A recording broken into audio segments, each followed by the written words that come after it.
आज हम एक नया विषय लेकर आए हैं जो कि है एंजाइना यानी कि चेस्ट पेन। तो डॉक्टर, जैसे आज का हमने विषय लिया है एंजाइना, तो सबसे पहले आई थिंक हम और हमारे लिसनर्स ये जानना चाहेंगे एंजाइना जो है वो क्या है, उसको आप कैसे डिफाइन करते हैं? एंजाइना जो हम किसी को बोलते हैं कि एंजाइना हो रहा है जी। इसका मतलब वो उनको छाती में दबाव लगता है। ओके।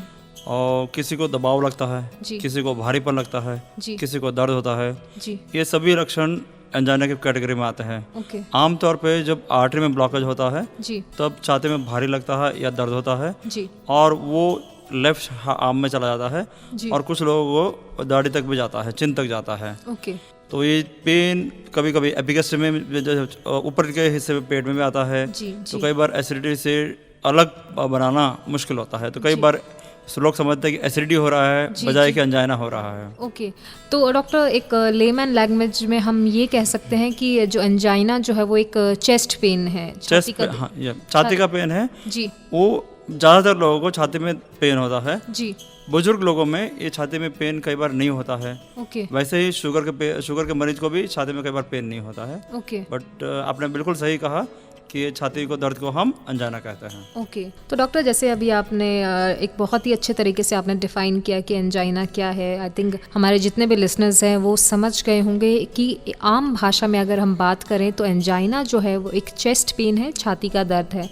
तो डॉक्टर, हम डेफिनेटली ये भी जानना चाहेंगे कि जो चेस्ट पेन जो है इसके होने के क्या क्या कारण हैं? आमतौर पे जो कॉमनेस्ट कॉज है वो आर्टरी में ब्लॉकेज है। हार्ट की 3 आर्टरी होती है, एक राइट साइड में होती है, 2 लेफ्ट साइड में होती है, एलएडी और एल6 होती है। तो हार्ट के तीनों आर्टरी में कहीं भी ब्लॉकेज आ जाती है जी। तो एंजाइना होता है। एक वो है। बाकी कुछ बुजुर्ग लोगों में एक हार्ट का वाल होता है, आयोटिक वाल होता है, ओके। उसमें रुकावट आ जाती है तो भी एंजाइना होता है। जी। बच्चों में भी यंग बच्चों में भी आयोटिक वाल्व में ब्लॉकेज आती है, आयोटिक स्टेनोसिस बोलते हैं। ओके। उसके लक्षण भी एंजाइना होते हैं। जी। फिर एक मसल में बीमारी होती है, हाइपरट्रोफिक कार्डियोमायोपैथी बोलते हैं, ओके। उसकी वजह से भी एंजाइना हो सकता है। ओके। बट कॉमनेस्ट जो कॉज है वो हार्ट में आर्टरी में ब्लॉकेज की वजह से होता है। ओके, जो ब्लॉकेज की वजह से होता है। तो डॉक्टर, जैसे आपने बताया कि जैसे बुजुर्गों में भी होता है और यंगस्टर्स में भी जैसे आपने बताया, तो बुजुर्गों का हम ये कह सकते हैं कि एक उम्र की वजह से ऐसा कुछ होता है या फिर इसके कुछ और कारण हो सकते हैं?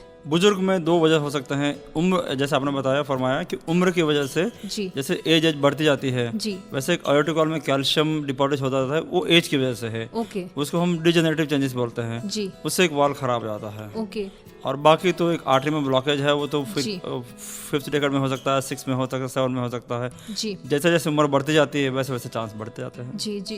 तो डॉक्टर, जैसे आपने यंगस्टर्स की भी बात की, तो अगर हम यंगस्टर्स को ले तो इनमें क्या कारण हो सकते हैं? क्या ऐसा भी कुछ हो सकता है कि जैसे मान लीजिए अगर उनका लाइफस्टाइल सही नहीं है, अगर वो प्रॉपर रूटीन नहीं फॉलो करते, तो क्या ये भी एक कारण हो सकता है? यंगस्टर में 2 वजह हैं। ओके। एक तो पैदाइशी बीमारी हो सकती है, जी। उसको हम बाइकस्फीड आयोटिक वाल्व बोलते हैं। ओके। आमतौर पर जो हार्ट की जो मेन नाड़ी है आयोटा बोलते हैं, जी। वो 3 वाल्व बने होते हैं। जी। कुछ बच्चों में पैदाइशी 3 की बजाय 2 ही वाल्व होते हैं, ओके। बाइकस्फीड वाल्व बोलते हैं उसको। जी। ज़्यादातर उनको तकलीफ नहीं होती है। ओके। जब 2 वाल्व में जब रुकावट आ जाती है, सिकुड़न आ जाती है, जी। उसको हम आयोटिक स्टेनोसिस बोलते हैं, जी। तो उसको एंजाइना हो सकता है। ओके। और बाकी जैसे बताया कि धीरे धीरे जो नाड़ी की रुकावट की बीमारी है, आमतौर पे वो पहले तो 5वें डिकेड में 50 साल में 60 साल में होती थी। जी। जी। आज कल वो यंग लोगों में भी हो रही है। तो ये ट्रेंड अभी बढ़ रहा है कि 20 साल के जवान को भी हार्ट अटैक हो सकता है। जी। जी। 30 साल के लड़के को भी हो सकता है। तो वो लाइफस्टाइल की वजह से हो सकता है। Okay, lifestyle and I think pollution भी बहुत ज़्यादा बढ़ रहा है, तो आई थिंक वो भी कहीं ना कहीं हम इसको कोरिलेट कर सकते हैं इसके साथ। पोल्यूशन तो मैं नहीं कहूँगा कोरिलेट करता, बट लाइफस्टाइल इम्पोर्टेंट है। जी। जी।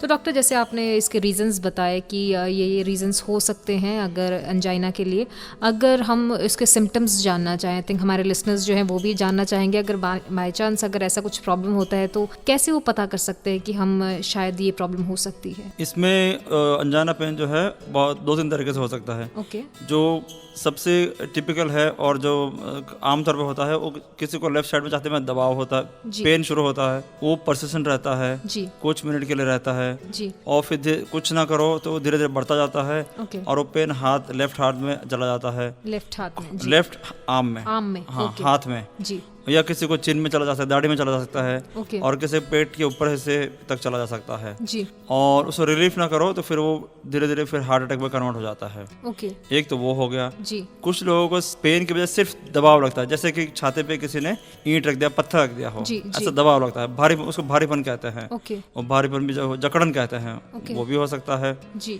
और आमतौर पे ये अंजाइना चलने फिरने से, जी मतलब सीढ़ियाँ चढ़ रहे हो दर्द के साथ तो बढ़ता है, वॉक करते हो तो बढ़ता है। जी जी बाकी हमारे पास काफ़ी सारे लोग आते हैं जिनको एसिडिटी है, जी पेट के ऊपर के हिस्से में है। जी तो एसिडिटी आमतौर पे खाने पीने के बाद होती है या खाली पेट होती है और लेटने से बढ़ जाती है। जी अंजाइना चलने फिरने से बढ़ जाती है।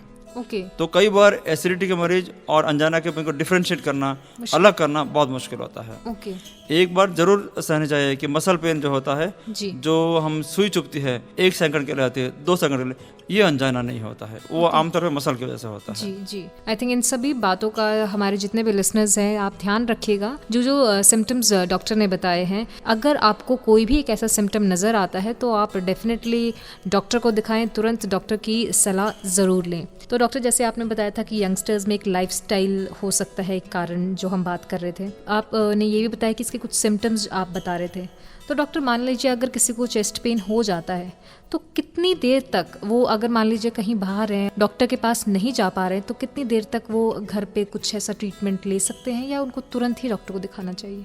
नहीं, जैसे मैंने बताया कि यदि दर्द जो है जी वो कुछ सेकंड के लिए हो रहा है, ओके वो काफ़ी लोगों को कुछ सेकंड के लिए होते हैं, वो तभी परेशान हो जाता है, जी तो वो आमतौर पे वो सीरियस अंजाइना नहीं होता है। ओके लेकिन वो पेन जो है कुछ मिनट से ज़्यादा परसिस्ट करता है। जी जी फिर यदि आसपास किसी के पास सॉर्बिट्रेट हो, जी जिप के नीचे रखने की गोली होती है, ओके। तो वो जरूर ले लेनी चाहिए। उससे आमतौर पर देखा गया है कि अंजाइना में काफ़ी जल्दी रिलीफ मिल जाती है। यदि आपको रिलीफ मिल गई 5 मिनट के अंदर, 5-10 मिनट के अंदर, जी फिर तो आप लेटिए, आराम करिए, फिर बाद में तसल्ली से दिखाइए। तसल्ली से जी यदि 5-10 मिनट में नहीं मिले आपको रिलीफ तो एक गौर गोली जिप के नीचे रख लीजिए और फिर तुरंत ईसीजी करवाना चाहिए। जी। और निकटतम जहाँ भी नज़दीकी कोई भी डॉक्टर हो जी उनकी सलाह जरूर लेनी चाहिए। जी जी डॉक्टर, जो अभी आपने दवाई बताई उसको हम दोबारा रिपीट करना चाहेंगे। आपने डॉक्टर दवाई बताई वो केमिस्ट के आप दुकान जाओगे तो हार्ट अटैक की दवा बोलते हैं सॉर्बिट्रेट, सॉर्बिट्रेट। सॉर्बिट्रेट बोलते हैं, ओके। जिप के नीचे रखने होते हैं, जी। 5 मिलीग्राम की एक गोली आती है, ओके वो रखने से अंजाइना पेन को बहुत इंस्टेंट रिलीफ मिल जाता है। ओके।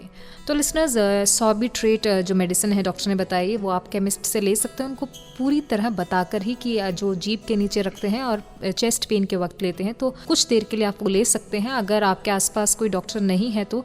लेकिन अगर प्रॉब्लम बढ़ जाती है तो डेफिनेटली आपको डॉक्टर को ज़रूर दिखाना चाहिए। तो डॉक्टर, एक चीज़ हम और जानना चाहेंगे, अगर मान लीजिए चेस्ट पेन हो रहा है, ये छाती का दर्द जो है, आपने बताया था कि डिफ्रेंशिएट करना भी बहुत बार मुश्किल हो जाता है, लेकिन अगर मान लीजिए ऐसा हो गया, उस टाइम वो नहीं पता कर पा रहे हैं, तो ऐसी स्थिति में क्या क्या प्रिकॉशंस वो लोग ले सकते हैं? सबसे पहले तो आराम कर ले, जी बैठ लेट जाए या बैठ जाए, जो भी है, लेट जाना ठीक रहता है। ओके और यदि कुछ मिनटों में फर्क नहीं पड़ा जी तो ईसीजी तुरंत कराना चाहिए, नहीं तो फिर तब वो हार्ट अटैक में कन्वर्ट हो जा सकता है जी और फिर हार्ट डैमेज हो जाए, फिर इरिवर्सिबल हो जाता है। ओके। तो कुछ मिनटों में फर्क नहीं पड़ता है जी सॉर्बिट्रेट से जी या आराम करने से, लेटने से, फिर तुरंत अस्पताल चला जाना चाहिए। ओके। तो डॉक्टर, क्या ऐसा भी कुछ है कि अगर हम महिलाओं और मेल्स का देखें तो ऐसा कुछ है कि मेल्स को ये प्रॉब्लम ज़्यादा हुई है या फीमेल्स को ये प्रॉब्लम ज़्यादा होने के चांसेस रहते हैं, या किसी की भी उम्र में या किसी को भी ये प्रॉब्लम हो सकती है? स्पेसिफिकली हार्ट अटैक के बारे में ऐसा नहीं है कि मेल और फीमेल में ज़्यादा हो रही है। ओके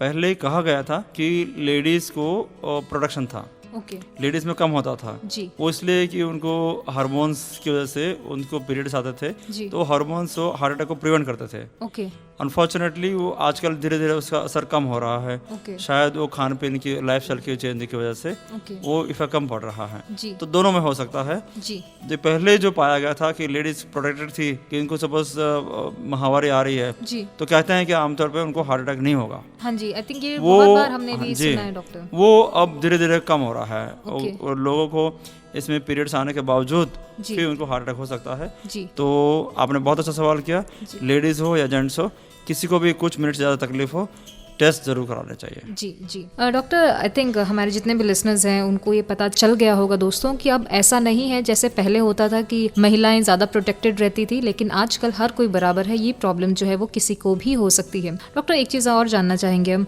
जैसे अभी आपने बताया कि महिलाओं में अब ये बराबर रहता है, ऐसा कुछ होने का कोई चांसेस नहीं है। अगर मान लीजिए डॉक्टर, जो लोग ज़्यादा स्ट्रेस में रहते हैं, ऐसा भी कुछ है, अगर मान लीजिए पूरा टाइम टेंशन में रहते हैं, स्ट्रेस ज़्यादा लेते हैं, तो क्या उनको भी ये प्रॉब्लम ज़्यादा होने के चांसेस? बिल्कुल, बहुत अच्छा आपने सवाल पूछा। ये 2-3 वजह है।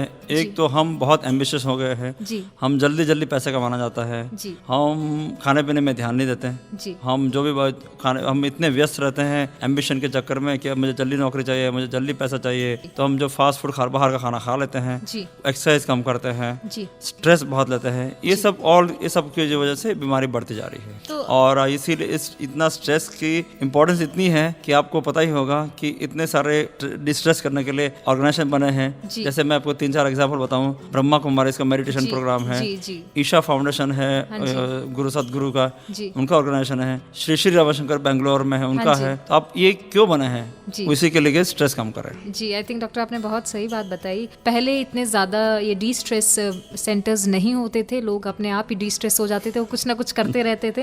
लेकिन आजकल दोस्तों स्ट्रेस इतना ज़्यादा बढ़ गया है, चाहे वो करियर को लेकर हो, चाहे वो किसी और बात को लेकर हो। लेकिन आपको दोस्तों एक चीज़ ध्यान में रखनी है कि अपने आप को डी स्ट्रेस रखना है। अगर आपने अपने आप को सेहतमंद रखना है तो डेफिनेटली आपको एक अच्छी लाइफ लीड करने के लिए हमेशा अच्छा रूटीन भी फॉलो करना होगा। तो दोस्तों, अगर आपने अपने दिल को, अपने आप को स्वस्थ रखना है, अपने हार्ट को हेल्दी रखना है, तो डेफिनेटली आपको डी स्ट्रेस करना होगा, अपने आप को एक अच्छी डाइट लेनी होगी, एक अच्छा रूटीन फॉलो करना होगा। तो डॉक्टर, अगर मान लीजिए जैसे आपने बताया कि ऐसे बहुत सारे पेशेंट्स आते हैं, तो डेफिनेटली हमारे लिसनर्स जो हैं वो भी ये जानना चाहेंगे कि इसका ट्रीटमेंट कैसे कर सकते हैं फिर? इसका ट्रीटमेंट बहुत वेरिड होता है जी। जो सबसे पहले मरीज आता है तो उसका हम ईसीजी करते हैं, देखते हैं कि ईसीजी में कोई खराबी तो नहीं आ गई, अटैक तो नहीं पड़ गया। फिर इसका हम इको करते हैं, इको से पता चलता है कि हार्ट में अटैक तो नहीं हुआ, डैमेज तो नहीं हुआ। फिर और भी टेस्ट होते हैं, जैसे सीटी स्कैन होता है। आजकल सीटी स्कैन बहुत आ गया, कॉमन हो गया है कि सीटी स्कैन करके देख लो कि आपको नाड़ी में कोई रुकावट तो नहीं है। स्ट्रेस सैलम भी है, ट्रेडमिल में सबसे सिंपलेस्ट टेस्ट जो है ट्रेडमिल टेस्ट है। वही सब टेस्ट करने के बाद हम पता करते हैं कि उनको एंजियोग्राफी की बहुत ज़रूरत है कि नहीं। शुरू में हम दवा देते हैं, उसमें एस्पिरिन होती है, एक कोलेस्ट्रॉल कम करने की दवा होती है, और एक नाइट्रेट होती है जो नाइट्रोकॉन्टिन बोलते हैं। सॉल्वेट का ही अलग नाम है उसका। ये 3-4 और बाकी और भी कुछ शुगर है या ब्लड प्रेशर है तो उसको दवा देते हैं। इनकी दवा से बिल्कुल बहुत लाइफ स्टाइल फर्क पड़ सकता है, तो हम एंजियोग्राफी डिले कर सकते हैं। फिर ज़्यादा होता है तो फिर एंजियोग्राफी करना पड़ता है। एंजियोग्राफी उनको ब्लॉकेज होती है तो स्टेंट डालते हैं। स्टेंट डालने का जो मेन पर्पस है वो अंजाइना रिलीफ करने के लिए है। अंजाइना स्टेंट डालने से अंजाइना रिलीफ हो जाती है। वो कुछ लोगों को स्टेंट से काम चल जाता है, कुछ लोगों को दवा से बताया काम चलता है, और जिनको बहुत ज़्यादा ब्लॉकेज होती है, स्टेंट भी नहीं डाल सकते हैं, वहाँ बाईपास सर्जरी कराते हैं। तो डॉक्टर, जैसे आपने बताया इसका ट्रीटमेंट जो है आई थिंक बहुत सेफ है, आराम से करवाया जा सकता है। तो डॉक्टर, क्या ऐसा भी है, जैसे बहुत बार लोगों के माइंड में ये भी रहता है, अगर मान लीजिए बार बार आपको चेस्ट पेन हो रहा है तो क्या ये एक बहुत खतरनाक सिम्टम है कि आपको कि हार्ट अटैक के चांसेस ज़्यादा रहते हैं? नहीं, बिल्कुल। यदि आपको दवा खा रहे हो, अब चेस्ट पेन हो रहा है और दवा से रिलीफ नहीं मिल रहा है तो धीरे धीरे बीमारी, आर्टरी ब्लॉकेज बढ़ जाएगी, उसमें चांस तो रहते हैं कि कभी हार्ट अटैक हो सकता है। तो इसलिए बेटर है कि आप डॉक्टर को चेकअप करा लीजिए। जी, आई थिंक डॉक्टर एक चीज़ और, आई थिंक हम शायद हो सकता है ये मिथ भी हो, लेकिन आप हमें इसमें करेक्ट कीजिएगा कि बहुत बार लोग ऐसे कहते हैं कि मान लीजिए आपका 1 या 2 बार या 3rd टाइम अगर मान लीजिए आपका चेस्ट पेन होता है तो उसके बाद आपके बचने के चांसेस कम रहते हैं। नहीं, चेस्ट पेन अकेले से बचने से कोई नहीं है। यदि किसी को हार्ट अटैक हो जाए तो पहला हार्ट अटैक हो जाए तो उसमें चांसेस बचने के रीजनेबल अच्छे हैं। आजकल तो बहुत अच्छी फैसिलिटीज है। और दूसरा हार्ट अटैक हो जाए तो नेचुरली रिस्क बढ़ जाता है। एंड आप जो कह रहे हो, आप हार्ट अटैक के बारे में कह रहे हो, अनजाना तो एक सिम्टम है। हाँ, जो हार्ट अटैक, तीसरा हार्ट अटैक हो जाए, किसी को तीसरा हार्ट अटैक हो जाए, वो बहुत ही खुशनसीब होगा वो बच जाए तो। वो आप उसको कंफ्यूज कर रहे हैं। I think we are absolutely correct. किसी ये अनजाना एक लक्षण ऑफ हार्ट अटैक है तो अनजाना को तुरंत पकड़ लेना चाहिए और टेस्ट करा लेना चाहिए। आई थिंक डॉक्टर, इसीलिए हमने ये सवाल आपसे किया क्योंकि बहुत बार लोगों के मन में होता है कि अगर मान लीजिए चेस्ट पेन है तो वो सीधा यही सोचते हैं कि शायद चेस्ट पेन है तो हार्ट अटैक ही होगा। तो दोस्तों, हर चेस्ट पेन हार्ट अटैक नहीं होता, ये एक सिम्टम है जैसा कि डॉक्टर ने बताया। और जैसे फर्स्ट, सेकंड, थर्ड, ये एक अलग अलग बातें हैं। हार्ट अटैक अलग है, एंजाइना चेस्ट पेन जो है वो एक अलग बात है। दोस्तों अभी हम डॉक्टर मनोज से बात करते हैं। डॉक्टर, आज हमारे जितने भी लिसनर्स हैं जो ये शो सुन रहे हैं, हमारे जितने भी यंगस्टर्स हैं, डेफिनेटली वो भी आपका जो ये संदेश है वो जानना चाहेंगे आपसे कि आप उन लोगों को क्या कहना चाहेंगे, क्योंकि आजकल के दौर में स्ट्रेस इतना ज़्यादा बढ़ता जा रहा है और कैसे वो एक अच्छी लाइफ लीड कर सकते हैं आज के दौर में। तो आप उनको क्या संदेश देना चाहेंगे? आज का जो आपका टॉपिक है बहुत अच्छा टॉपिक है, और हम ये यंगस्टर्स हैं उसमें अंजाइना तो आर्टरी में ब्लॉकेज है।